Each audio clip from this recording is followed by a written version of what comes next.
नमस्कार, मी सुशील कुलकर्णी. आपण पाहताय अनालायझर. मंडळी, माझ्या जन्मापासून मी रेणापूर या गावचा, त्यामुळं रेणापूर विधानसभा मतदारसंघाचा मतदार. पुढे रेणापूर हा विधानसभा मतदारसंघ बंद झाला आणि त्याचा लातूर ग्रामीण झाला. पण परळी हा विधानसभा मतदारसंघ जो पूर्वी रेणापूर होता, त्या मतदारसंघात गोपीनाथ मुंडे लढायचे. त्यामुळं या मतदारसंघाविषयीची माझी ओढ जरा वेगळीच आहे. शरद पवारांनी या मतदारसंघात आता जातीय डाव टाकलाय असं लक्षात येतं.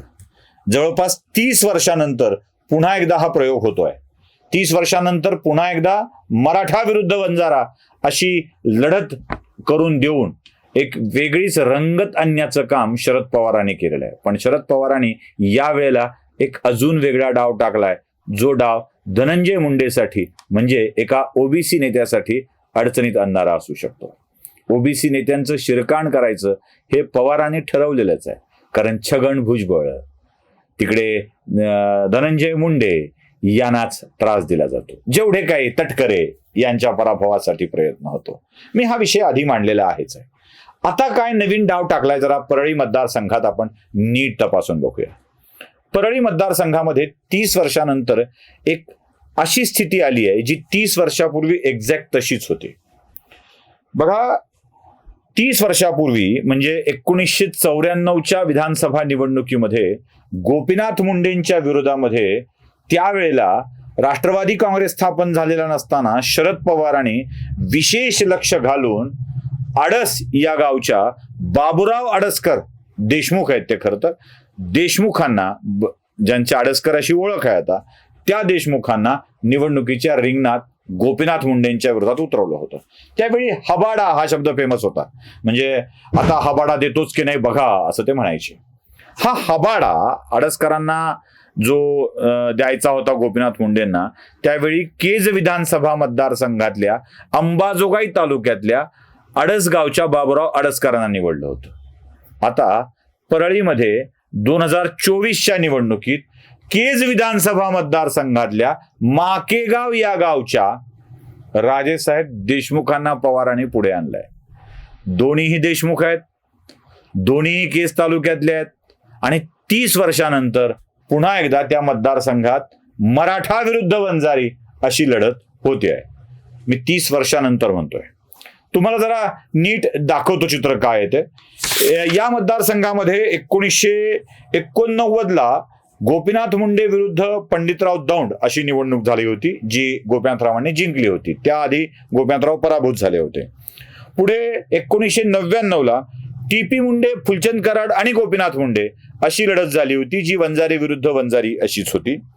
पुढे 2004ला फुलचंद कराड विरुद्ध गोपीनाथ मुंडे अशी लढत झाली, जी गोपीनाथ मुंडेंनी जिंकली होती. 2009ला या मतदारसंघाची पुनर्रचना झाली आणि इथे पंकजा मुंडे गोपीनाथ मुंडेंच्या जागी उभ्या राहिल्या, कारण गोपीनाथ मुंडे लोकसभेत गेले होते. 2009ला पंकजा मुंडे विरुद्ध टीपी मुंडे अशी लढत झाली, ज्यात पंकजा मुंडे जिंकल्या. ही सुद्धा वंजारी विरुद्ध वंजारी अशी लढत होती. 2014ला पंकजा मुंडे विरुद्ध धनंजय मुंडे बहीण भावांमधली लढत झाली, ज्यात पंकजा मुंडे जिंकल्या. 2019ला मात्र पंकजा मुंडे आणि धनंजय मुंडे अशी लढत झाली, पण धनंजय मुंडे जिंकले, पंकजा मुंडे पराभूत झाल्या. म्हणजे 1994 पर्यंत, 94 ते 24 या कालखंडात 30 वर्ष त्या मतदारसंघात झालेल्या प्रत्येक निवडणुकीत वंजारी विरुद्ध वंजारी अशी लढत झाली, अपवाद आडसकरांचा. आता 2024ला केज विधानसभा मतदारसंघातल्या देशमुखांना घेऊन शरद पवारांनी मराठा विरुद्ध वंजारा असं नवीन गणित घातलेलं आहे. शरद पवारांना या गणितात यश येईल का, हा प्रश्न पडलेला असतानाच पवारांनी अजून जी एक वेगळी खेळी केलेली आहे ना, ती फार महत्वाची आहे. बटेंगे तो कटेंगे हे शब्द जे वापरतात ना, ते इथे बरोबर तंतोतंत लागू पडतात. गोळा राजेसाहेब देशमुखांची उमेदवारी घोषित करण्याआधी शरद पवारांनी कोणाकोणाला व्यासपीठावर घेऊन महत्व दिलंय आणि त्यांना धनंजय मुंडेंच्या विरोधात उभा केलंय ते बघणं आवश्यक आहे. म्हणजे आपल्याच माणसांच्या विरोधात आपलीच माणसं कोण कोण उभा केली, जरा मी तुम्हाला नावं सांगतो, म्हणजे तुमच्या लक्षात येऊन जाईल. सुधामती गुट्टे, रत्नाकर गुट्टे यांच्या पत्नी, ज्या रत्नाकर गुट्टे रासपचे आहेत, सुधामती गुट्टे राष्ट्रवादी काँग्रेसच्या आहेत, नवरा बायको जरी असले तरी दोघांच्या मध्ये पक्षीय मतभेद प्रचंड आहेत. अनेक पक्षावरून मतभेद आहेत. ते पक्ष, ते मतभेद जरा वेगळ्या अर्थाने पुन्हा बोलूया कधीतरी, कुठल्या कुठल्या विषयावर काय काय ते. पण सुधामती गुट्टे यांना या मतदारसंघात उमेदवारी मिळणार असं चित्र निर्माण केलं गेलं. मावशींना आमच्या प्रत्येक वेळेला असंच सांगितलं जातं की तुम्हाला मिळणार आणि मिळत कधीच नाही मावशीला. त्यामुळे सुधामती गुट्टे यांना धनंजय मुंडेंच्या विरोधात पहिल्यांदा मैदानात उतरवलं गेलं.